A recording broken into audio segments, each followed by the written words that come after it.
اختیارہ کا مطلب کیا ہوتا ہے؟ فال، شگون لینا. دور جاہلیت میں ہر طرح کے شگون لیتے تھے لوگ، اچھے بھی اور برے بھی. ابو حسان کہتے ہیں کہ بنو عامر قبیلے کے 2 آدمی حضرت عائشہ کے پاس آئے اور کہا کہ نبی صلی اللہ علیہ وسلم کے حوالے سے ابو ہریرہ یہ حدیث بیان کرتے ہیں کہ گھر، عورت اور گھوڑے میں نحوست ہوتی. حضرت عائشہ غصے میں آ گئی. فرمایا اس ذات کی قسم جس نے محمد صلی اللہ علیہ وسلم پر فرقان نازل کیا، رسول اللہ صلی اللہ علیہ وسلم نے ایسی بات نہیں فرمائی.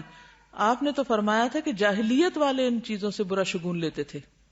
یعنی دور جاہلیت میں ان 3 چیزوں کو منحوس سمجھا جاتا تھا، کیونکہ آپ نے تو یہ فرمایا نا کہ کوئی بیماری لا ادوا، یعنی کوئی بیماری متعدی نہیں، نہ برے شگون کی کوئی حقیقت ہے، اور نظر لگنا برحق ہے. نظر لگتی ہے، یہ آپ نے خود فرمایا. اب بتا دیا نا کہ کیا ہوتا ہے اور کیا نہیں. اور جہاں تک پرندے سے شگون لینے کی حقیقت ہے جو عرب کیا کرتے تھے، تو ابو بردہ کہتے ہیں کہ میں عائشہ رضی اللہ تعالی عنہا کے پاس آیا اور کہا امی جان مجھے کوئی حدیث بیان کرے. ام المومنین تھی نا، تو اکثر صاحب ان کو امی بھی کہتے تھے، جو آپ نے رسول اللہ صلی اللہ علیہ وسلم سے سنی ہو. انہوں نے کہا کہ رسول اللہ صلی اللہ علیہ وسلم نے فرمایا پرندہ اپنی تقدیر کے مطابق اڑتا ہے. یعنی جہاں اللہ نے اس کے لیے مقدر کیا دائیں جانا یا بائیں جانا، وہ اس وجہ سے نہیں دائیں جاتا یا بائیں کہ وہ بتانا جاتا ہے کہ کسی کے لیے کوئی کام اچھا یا برا. یعنی وہ قسمت کے فیصلے نہیں کرتا ایک یا دوسری طرف اڑ کر. اور آپ کو اچھی فال پسند تھی، یعنی نبی صلی اللہ علیہ وسلم کو. پھر اسی طرح اس کے بارے میں سعد بن ابی وقاص کی ایک حدیث ہے. سعید بن مسیب جو تابعی تھے، انہوں نے سعد بن ابی وقاص سے پوچھا تو انہوں نے جھڑک دیا، یعنی بدشگونی کے بارے میں جب پوچھا تو جھڑک دیا اور کہا تمہیں یہ کس نے کہا ہے؟ لیکن میں نے نام نہیں بتایا کہ کس نے کہا ہے، یعنی مجھے اچھا نہ لگا کہ میں کسی کا نام کوٹ کروں. انہوں نے کہا کہ رسول اللہ صلی اللہ علیہ وسلم نے فرمایا کہ کوئی بیماری متعدی نہیں، کوئی فال بری نہیں، اور نہ الو کا بولنا کوئی اثر رکھتا ہے. اگر بدشگونی ہوتی تو گھوڑے، بیوی اور گھر میں ہوتی. یعنی ہے نہیں، یہ دور جاہلیت کا خیال ہے. اگر ہوتی تو ایسا ہوتا جب تم سنو کہ فلاں علاقے میں طاعون کی بیماری پھیل گئی ہے تو وہاں نہ جاؤ، اور اگر تم اس علاقے میں ہو تو وہاں سے مت نکلو.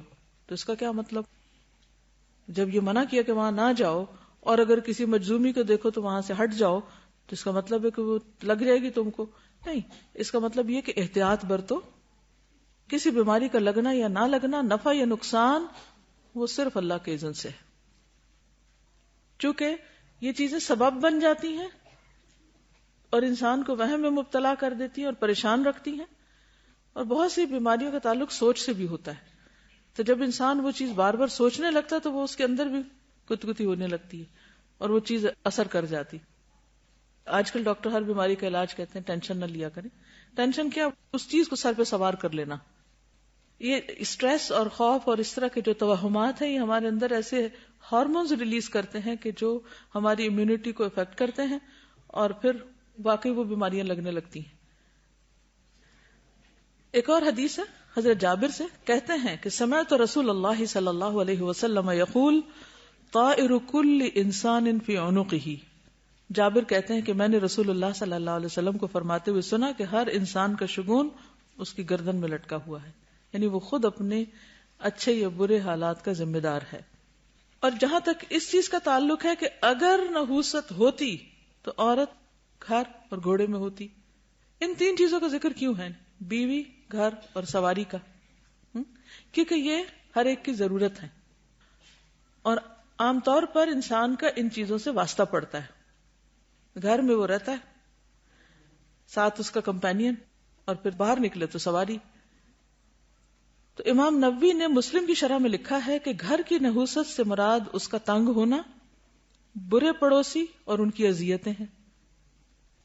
عورت کی نحوست سے مراد اس کی زبان کی تیزی، یعنی بد اخلاقی، اس کا بے حیا اور بد کردار ہونا. گھوڑے کی نحوست سے مراد اس کا سواری کے قابل نہ ہونا، یعنی اس پہ کوئی سواری نہ کر سکے. بعض گھوڑے اکڑتے ہیں نا، یعنی وہ اگر ان کو آپ اس پہ سوار ہو تو وہ اگلے ٹانگیں اٹھا دیتے.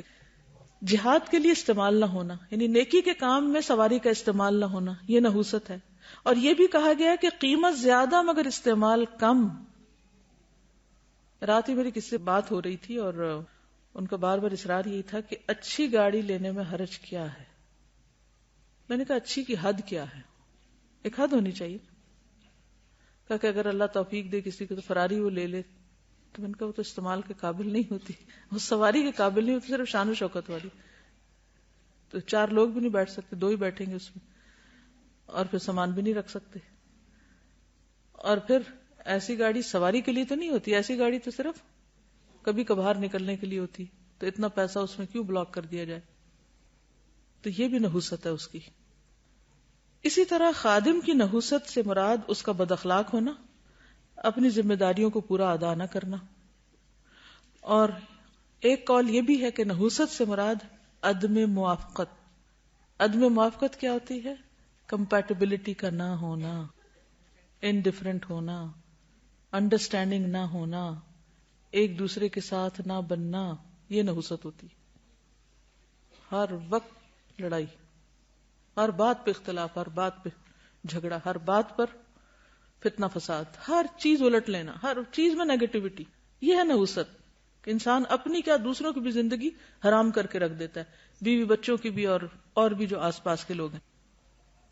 خطابی کہتے ہیں کہ ان 3 چیزوں عورت, گھر اور گھوڑا, اس میں بذات خود کوئی تاثیر نہیں ہے, یعنی ان کے اندر کوئی چیز نہیں ہے, سب اللہ کی مشیت اور فیصلے پر منحصر ہے. 3 چیزوں کا اس لیے خصوصی طور پر ذکر ہے کہ انسان کو سب سے زیادہ واسطہ انہی چیزوں سے پڑتا ہے, ورنہ کوئی بھی چیز ایسے ہو سکتی ہے کہ جو انسان کے لیے فائدے کی بجائے نقصان کے ذریعے ہو. اب اگر کسی کو یہ شک پڑ گیا, وہم ہو گیا کہ کسی گھر میں اس کو خوشی ملنے کی بجائے تکلیف ہے, یا اس کا دل نہیں لگتا, یا اس کے لیے ایک وحشت سی ہے, ایک فیلنگ ہوتی ہے نا ہر گھر کی. میں اکثر سوچتی ہوں مختلف بلڈنگز کو دیکھ کر کے, ایک بلڈنگ میں جا کے خاص طرح کی سیرینٹی ہوتی ہے, ایک پیس ہوتا ہے, ایک اچھی فیلنگ ہوتی ہے, خوشی کی سی کیفیت ہوتی ہے, اور ایک میں جا کے وحشت ہونے لگتی ہے. ایسا کیوں ہوتا ہے؟ کچھ شہروں میں, کچھ علاقوں میں, کچھ گھروں میں, کچھ لوگوں کے پاس, کچھ سڑکوں پہ, کچھ ایریاز میں ایک عجیب سی بے سکونی اور وحشت ہوتی, اور کچھ جگہوں پر آپ جاتے تو ایک دم آپ کا دل کھل جاتا ہے. ایسا کیوں ہوتا ہے؟ ایک تو یہ کہ اللہ نے ہر چیز کو فرق بنایا, اور کچھ انسانوں کی اپنی خرابیاں ہیں جن کی وجہ سے کچھ علاقے بنجر ہو جاتے ہیں, بارشیں نہیں ہوتی, لوگ وہاں زکوٰۃ نہیں دیتے, صدقہ خیرات نہیں ہوتا, تو وہی زمین جو ہے وہ انسان کے لیے منحوس ثابت ہو جاتی. ایک حدیث میں آتا ہے کہ ایک دن ایک شخص نے عرض کیا, یا رسول اللہ صلی اللہ علیہ وسلم, پہلے ہم ایک مکان میں رہا کرتے تھے جس میں ہمارے افراد کی تعداد بھی زیادہ تھی اور ہمارے پاس مال بھی بہت تھا. پھر ہم ایک دوسری جگہ منتقل ہو گئے تو ہمارے آدمیوں کی تعداد بھی کم ہو گئی اور مال بھی تھوڑا رہ گیا. آپ نے فرمایا اس مکان کو چھوڑ دو جو برا ہے, اس جگہ میں نہ رہو بس. یعنی اس کا مطلب کیا ہے کہ اگر کسی جگہ رہتے ہوئے انسان کو تکلیف ہے تو پھر کیا کرے؟ ہٹ جائے. حل تو یہی ہے نا, اپنے آپ کو بلا وجہ اذیت نہ دے. اسی طرح اگر بیوی بد اخلاق ہو تو کیا حل بتایا گیا؟ لقیط بن صبرہ سے روایت ہے کہ میں نے کہا, یا رسول اللہ صلی اللہ علیہ وسلم, میری بیوی ہے اور اس کی زبان میں کچھ ہے, یعنی وہ بد زبان ہے. آپ نے فرمایا اس کو طلاق دے دو. میں نے کہا, یا رسول اللہ, ایک مدت تک میرا اور اس کا ساتھ رہا ہے اور میرا اس سے ایک بچہ بھی ہے. فرمایا اس کو نصیحت کرو, اگر اس میں بھلائی ہے تو سمجھ جائے گی, اور ایسے مت مارنا جیسے اپنی لونڈی کو مارتے ہو, یعنی غلاموں خادموں کو جو مارتے ہو اس طرح نہیں مارنا اس کو, یعنی اس کا ایک مقام ہے بیوی کا. تو بہرحال اس سے بھی رہنمائی ملتی ہے کہ کچھ رشتے تو نہیں چھوڑے جا سکتے, لیکن کچھ رشتے ایسے ہیں کہ جن سے پھر انسان کا رہنا دوبھر ہو جاتا ہے. اگر کوئی شخص ہر وقت گالی دے رہا ہے اور کوئی شخص ہر بات پر نکتہ چینی کر رہا ہے تو آپ اپنا ایمان کس حد تک بچا سکتے ہیں؟ ایک لمٹ ہوتی ہے نا ہر چیز. اور پھر اس میں آپ دیکھیے کہ اس شخص کی وہ نحوست اصل میں کیا ہوئی, پھر کیا ہوئی؟ اس کی بد اخلاقی ہوئی نا, وہ نحوست ہے. بحیثیت انسان اس کے بس میں کچھ نہیں ہے. تو کسی بھی چیز سے کہ یہ کتاب میں نہیں لے رہی کیونکہ یہ کتاب کا رنگ سبز ہے اور ہمارے ہاں سبز رنگ ہم کو سوٹ نہیں کرتا, تو یہ چیز نہیں ہونی چاہیے. نہ سبز رنگ میں کچھ ہے نہ کتاب میں کچھ ہے. ہاں اگر کسی کتاب کے اندر کوئی ایسی چیزیں لکھی ہوئی ہیں جو اللہ کو پسند نہیں, تو ہو سکتا ہے اس کا کچھ اثرات ہوں,